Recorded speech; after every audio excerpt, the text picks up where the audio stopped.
Hello everyone. Today I'm gonna dive into the crypto market and what's happening directly. Maybe later we're gonna talk about some other things as well. Let's see. Bitcoin is at $116,000 at the moment, and Ethereum is at 4,300. That's pretty good. The total crypto market cap is $4 trillion, and the fear and greed index is 42.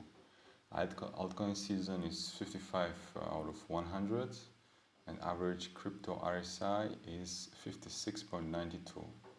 So it's going into the overbought direction, let's say. Now let's take a look at the gold, which is doing really well lately.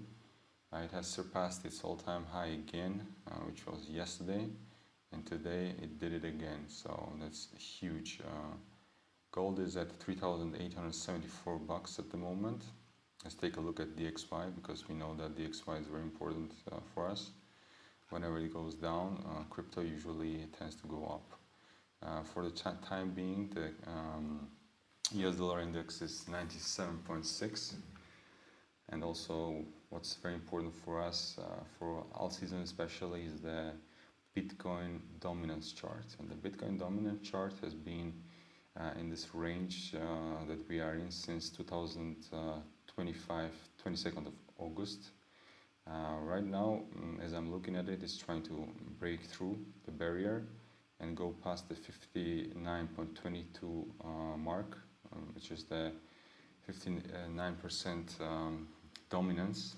For the time being, it's at 58.88. And whenever it goes down, we have usually a huge bull run. Lately, since June of this year, it has been coming down. Let's see where the top was and how much it has decreased. It decreased by almost 13%, and now it has bounced a little bit back by how much? 3%. So it's not a big deal. I think we're gonna stay here for a while. Maybe it can go up a little bit further, which is 59.78%. And then I'm expecting it's gonna start going down as well. So yeah, let's look at the market and what's happening. Let's see.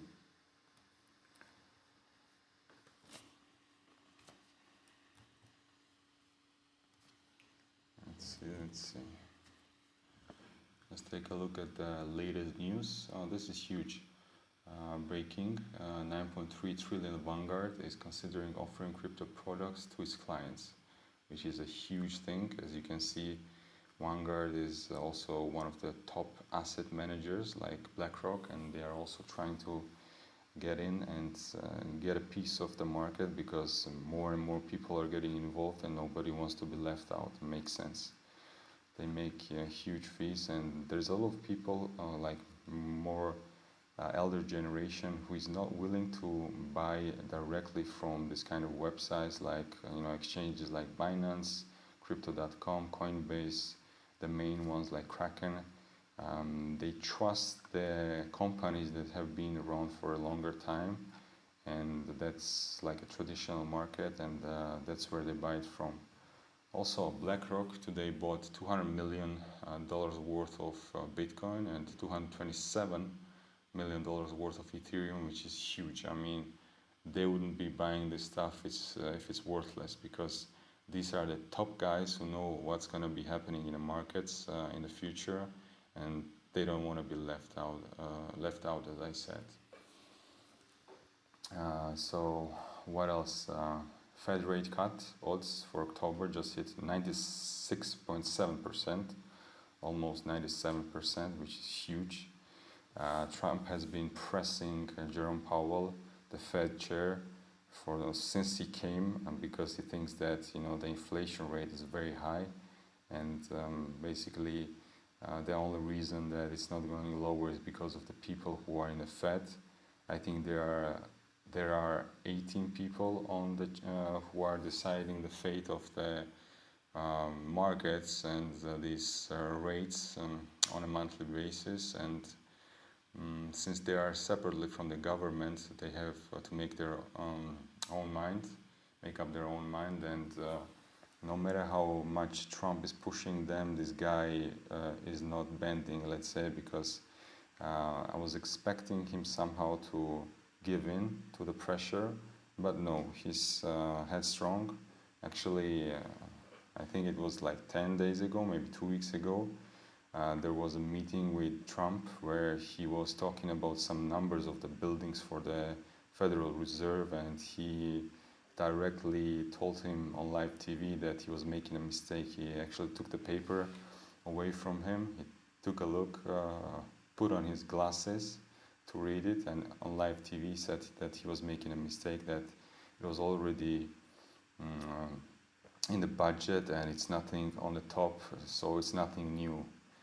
Yeah, it was a little bit embarrassing for Trump, I guess. So they have this feud and they like each other much, I guess. And more Trump, this guy is pretty solid, and every time that there is a speech, he's not giving in. I mean, whenever Trump says you have to lower it, he doesn't want to lower it as much as Trump wants. So, yeah, that's, I guess if we are talking about separate, you know, Federal Reserve and the government, because if it's not separate, then every time somebody comes to the government, they can push the Federal Reserve, and it's like a clown show.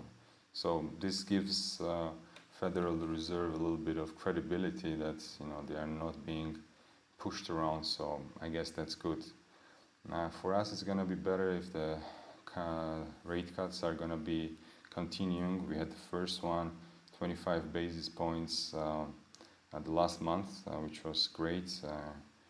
And people were expecting more, but everyone is always expecting more due to the comments that Trump is making, but it hasn't happened yet. So I guess that's good, as long as it's like a solid, on a monthly basis, it's going lower, that's fine. And whatever they decide, as long as it's lowering and they're doing it slowly in a professional manner, we're gonna survive. We're gonna be fine. So as you understand, when the rates go down, it's good for us, because then banks are borrowing more. People are also taking credits, and whenever people take credits, what they do is that they spend more on family things, cars, whatever. And also one of the things that they spend on is crypto. So this is a good thing for us. That's why rate cuts are good, which means that the economy is doing fine. And that's what we are waiting for on a monthly basis. And as I said, now, people are expecting, and professionals in this field, also some crypto bros and sisters like you and me, and in other financial sectors, not only crypto, people also depend on these numbers, and they're saying that it's gonna 96.7% of those people, let's say. I don't know exactly which source this is. I can check that later, but I think it's correct, because we had similar conditions for the last cut, and as long as it's gonna be like 25 basis points again, I'm good with that. And then he's gonna have this FOMC meeting, which is like almost every time the same talk and the same conversations, with more or less a little bit of deviations, and then the journalists who are trying to ask him the questions that might, make the markets go down. I don't know why they're asking these kind of questions, but every time somebody asks a stupid question, which he made it clear that it's not they are like trying to put people in a dangerous and financially bad position. They are doing the best. That's what he says all the time. And these journalists are asking like tricky questions, but he's doing pretty well. So I guess this new FOMC meeting is going to be more or less the same. As long as we get 25 basis points cuts, I'm good with that. So yeah, that's going to be happening this month. Also, Donald Trump Jr. says crypto will help reserve US dollar dominance. I agree with that, because now countries are fighting to have more Bitcoin. Everyone understands that there's a specific amount, which is 21 million, and there's also talk that and 3 million of these coins are forever gone because there are some dead accounts and they haven't moved anything, and those coins are burned. So if you take those coins out of the circulation, it's even better. So if 21 minus 3, you get 18 million coins. And maybe it's even less, because there are different sources, and one of the sources that I read was that around 3 million were burned. So that's that.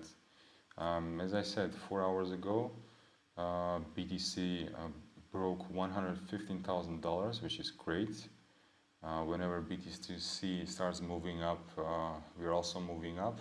As long as BTC price goes up and dominance goes down, we're good. We're golden. So yeah, after that, what do we have here? There's also like Alts BTC charts. It broke out of the 4-year downtrend. RSI breakout has happened. Also MACD bullish cross is about to happen.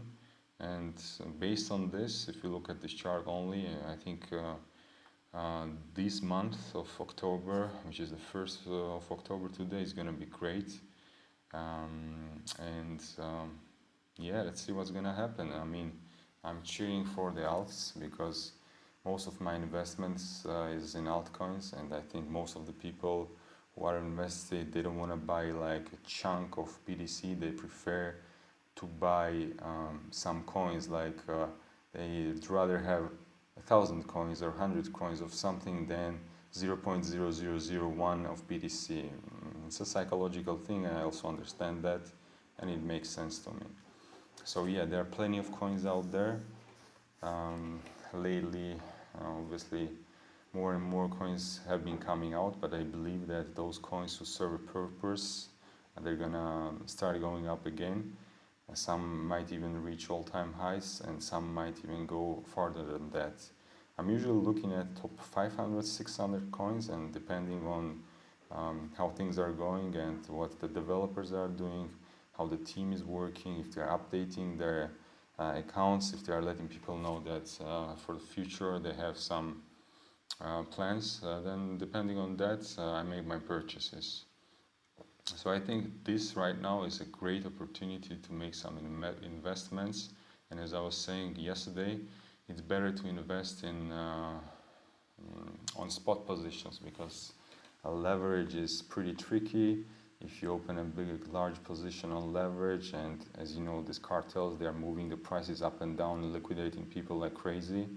And if it goes against you, you're gonna screw your account. So please, obviously, it's your decision. I'm just here to give you an advice. If you want to listen to me, please be careful with leverage and stay safe out there because we have people getting wrecked on a daily basis. Like the breaking news for today, 3 hours ago, is that 206 million in shorts have been liquidated. So it's insane. I mean, bears are getting screwed out there. And for the time being, the longers are in a good position. Also, 30 bull run indicators are not calling the top. So this is a huge thing. I don't know, guys, if you want to know about the whole list, it's like 30 of them, and I'm just gonna tell you a few of them, which is Bitcoin HR 999 index. It has at the moment it's at 0.99. The Pi cycle top indicator is at 57%. Puel multiple is at 50%. Bitcoin rainbow chart is 60%. Days of ETF net outflows is momentarily at 0. We don't have that much data because obviously there's not that many ETFs. ETF to BTC ratio is the current is 6.58 and progress is 53.2. I mean, there's a huge list of these. If you are interested, you can just type bull market peak indicators, sell at the top, and you're gonna find it. And it's quite interesting because none of these top indicators are calling the top, which is a great thing. So that's that. Overall, the market today is doing pretty well. I'm looking at the alts that I have. and they have bounced back a little bit. Obviously, after the bloodbath and constant going down, um, they are not in a great position, but I think pretty soon we're gonna bounce back. Every time that people start calling it's all season, these cartels, as I call them, immediately start, shorting the market, and those people who have leverage positions, they get liquidated, and it's a massacre. So my advice to you, as yesterday, maybe I'm gonna be mentioning this on a daily basis. I want you to understand this. I mean, it's a good advice because it can really put you in a bad position, and I just want to repeat it. I cannot stress this enough. Just be very careful with leverage, and if you want to open a position, do it on a spot, especially on altcoins because they're very volatile. They move like crazy. Obviously, it's good for gains that they are volatile, but at the same time, they're bad for losses as well if you have a leverage position on a spot. It's also another good thing that you enter and then bang, in 2 weeks it goes down by 20%. But as long as you hold the coin, you're gonna survive. As long as you believe that your coin has a value, it's gonna go up. So that's fine. Yeah, that's gonna be it for today. I think that's enough. After this, I'm gonna go for my daily hike. Maybe tomorrow I'm gonna be talking there in nature, which I like. So let's see how it goes. For today, I think it's fine. I mean, um, my bag has increased a little bit. I saw a little bit of green, so I'm fine. I'm doing well. I hope you guys are doing well too, and I wish you all the best. Wherever you guys are, good night or a good day, and I'm checking out. All the best.